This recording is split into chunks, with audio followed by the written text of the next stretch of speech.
We eating good in Colombia, okay? We eating good. It's great. We eating good, but let's not talk about that. That's not what we're here to talk about. We're here to talk about Costa Rica. So take your time, we ain't gotta rush. All eyes on us, me and you against the world. Forget them girls, I can't give up, I can't get enough. The kind of girl take all the stress off mine. Whisper in your ear, send chills through your spine. Lay it down, get yours, get mine. My homies like, where you been spending all your time? Only if they knew you got everything I need. I gotta have it from the nails on your hands and feet to the way that you gaze at me when we get done. How you put it down, girl?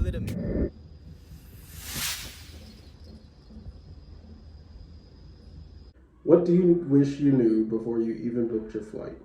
The biggest reason I wanted to be in Costa Rica was because of the views. Got plenty of those. We got plenty of those. So yeah, I got what I wanted. Did you experience any frustrations on your trip, whether related to the destination itself or the actual traveling? Okay, here we go.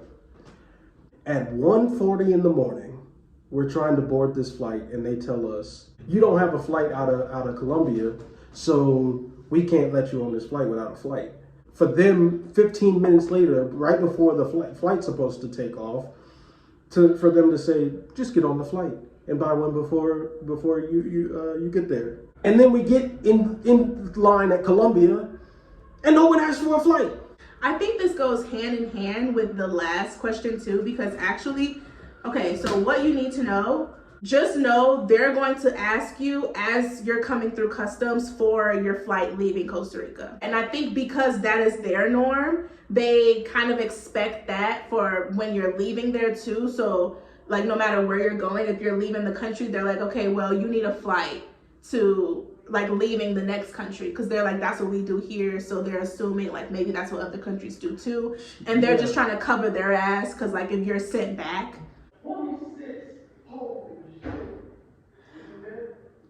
Elijah's playing D&D, so if you hear that, that's what it is. I said something along the lines of no matter where you're going, they're going to expect you to have...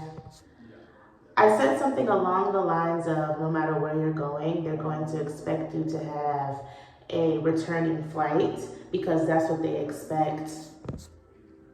I said... Hold on. Sorry, my mom was trying to call me. She's saying it's an emergency.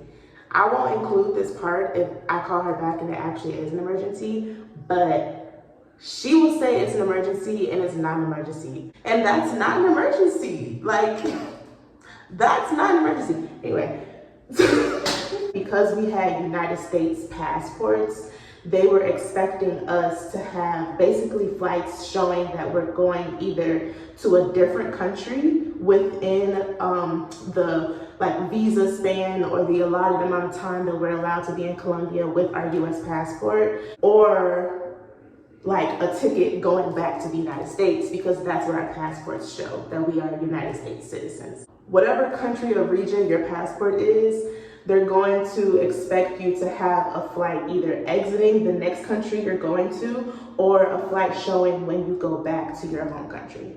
And she did lie. We're like, can't we just board it and book it before we like go through customs? And she's like, no, because it's saying that. Right, that there is saying that we're missing information from you. I think they. Then how do we get on the flight then? That's what I'm saying. Because, if the next question is, if so, what should people be aware of in order to hopefully avoid those frustrations?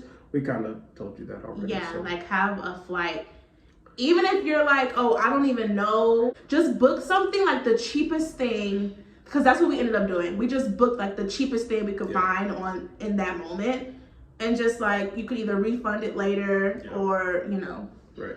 What websites or services did you find the most helpful for planning or booking your trip? Okay, so... I hate to give away my secrets, but no, I'm just kidding. I use Skyscanner for everything. As far as like booking, what's the space? And then Airbnb for where we stay. And like looking for like hostels and stuff like that. Or like just like maybe a hotel or anything. I like booking.com because it has a little bit of everything. And I like if you're someone who likes to penny pinch and you're just really in a bind and you're like maybe looking for a hotel specifically, I like Hotwire. Because Hotwire.com. Yeah, take that out. What advice would you give someone going there for the first time? Okay, if you're not doing like a what's it called, resort style where they come and pick you up, don't get in a taxi. Oh. Don't get off the plane thinking you're about to get into an Uber. Okay, get on a bus. Oh. Go to find you an ATM. Get on the bus, and absolutely do not get the exchange rate at their little desk. Don't do that. Find an ATM. Get on a bus, and let it take you to like the center or something where you can get like an Uber or whatever. Once you get to the city and like you can catch an Uber pretty much anywhere, like picking up from not even just the airport, but like bus stations, stuff like that. Anywhere where you see taxis heavy, you can't just hop in a taxi. They're gonna tax though. In Costa Rica, yes, there is a bus that's literally right outside. It's not like you have to walk for a long time. Like there's a bus stop that's literally right outside the airport. Yeah. So make your way to the bus stop. It's 800 Costa Rican colones, and it'll take you to the city. Yeah, it'll take you to the city. You can catch an Uber wherever you're going from there. But yeah, there is that. Like, I think we didn't have an issue getting dropped off at the airport. No. Yeah. No. So we didn't have an issue getting dropped off. But yeah, like getting picked up, taxis and people driving for Uber, there's like that chance that they could get into it with the taxi drivers because obviously as an Uber you're messing with the taxi driver's money, so yeah, when it asks you at the ATM whether if you want to accept this exchange rate or go with your banks, you're probably going to be better off going with your bank's exchange rate, so decline that offer. Always decline their conversion. And I would say that applies pretty much for all travels. All the time. Yeah. We've gotten a much better, all international travels. We've gotten a much better exchange rate through my bank than we have like on the screen for sure. Yeah. And like he said, never get money from the people at the airport. Like the exchange people at the airport. It's really they're gonna give you a terrible exchange rate.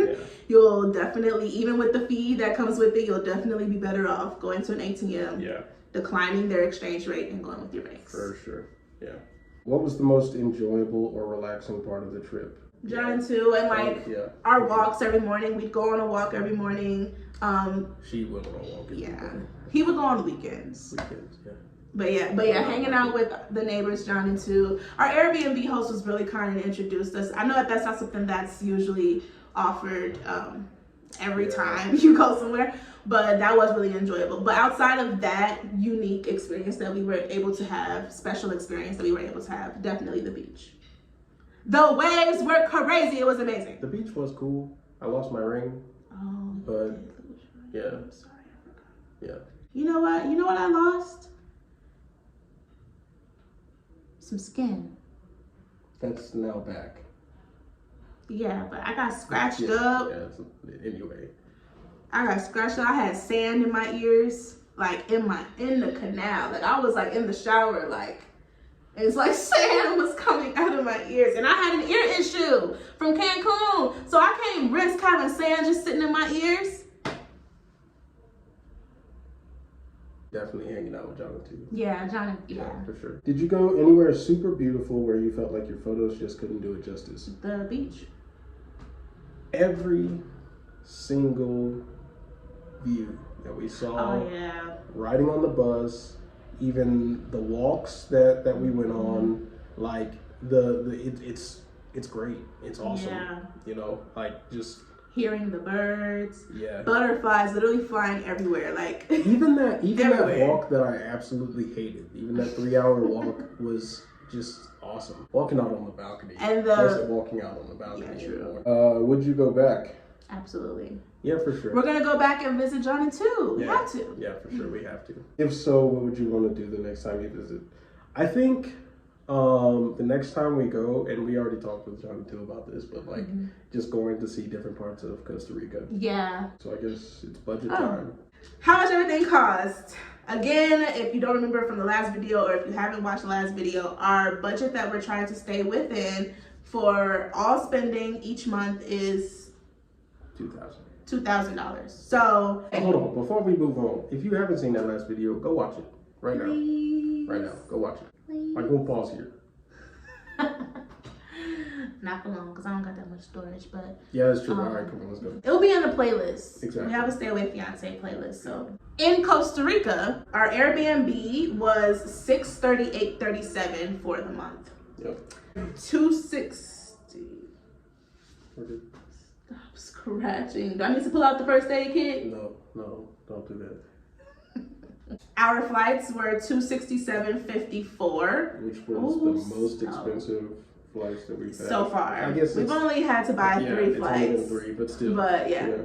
Our food costs, groceries and stuff, was $269.81. Yep. Our recreation cost was $428.94. And our phone bill, again, just like last month, was $120 or approximately $120. Yeah. The total cost for our month in Costa Rica was $1,724.66. Yeah. Yeah! Maybe we should come up with something really fun and funky to close out with. Fun and funky. Well, you ain't got a lot of space, so we better figure it out. Okay. Honestly, I don't do outros, so peace.